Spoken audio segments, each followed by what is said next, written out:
ఎరా విద్యుత్తు ఎలాగున్నా? నీ గురించి మనవాళ్ళు చాలా గొప్పగా చెప్పుకుంటున్నారా. ఏంటి సిగరెట్ ముట్టుకోనని ప్రతిజ్ఞ చేసావట? ఏంటి అంత గొప్ప ప్రతిజ్ఞ చేసావు? ఎలా ఉండగలవురా? రోజుకి పెట్టి కాల్ చేస్తున్నావు. నిన్ను అందరూ సిగరెట్ రాయడు అనేవారు, ఇప్పుడేమో సిగరెట్ ముట్టుకోకుండా బ్రతుకుతానని ప్రతిజ్ఞ చేసావంటే ఎలా బ్రతుకుతావమ్మా చెప్పు. అబద్ధం ఆడకూడదు కదరా నువ్వు. ఆ? నిజంగా సిగరెట్ ముట్టుకోకుండా బతుకుతావా? ఏం చెప్పి ఎలా బతుకుతావా? నీకు ఇద్దరు మనవలా? ఆ, ఒక మనవడేమో పెట్టిలో సిగరెట్ తీసి నీ నోట్లో పెడతాడా, ఇంకొకడు ఏం చేస్తాడా? ఆ, ఆడు అగ్గి పెట్టి తీసి అగ్గి పొల్లు వెలిగించి ఆ సిగరెట్ అంటెంతాడా. ఏటరే, ఒక మనవడేమో సిగరెట్ పెట్టిలో సిగరెట్ తీసి నువ్వు ముట్టుకోకుండా ఆడు నీ నోట్లో పెడతాడా?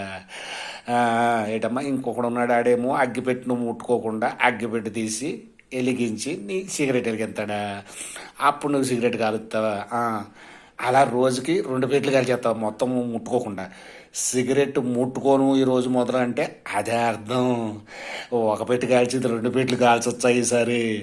నీ ప్రతిజ్ఞ నెరవేరుతుందా?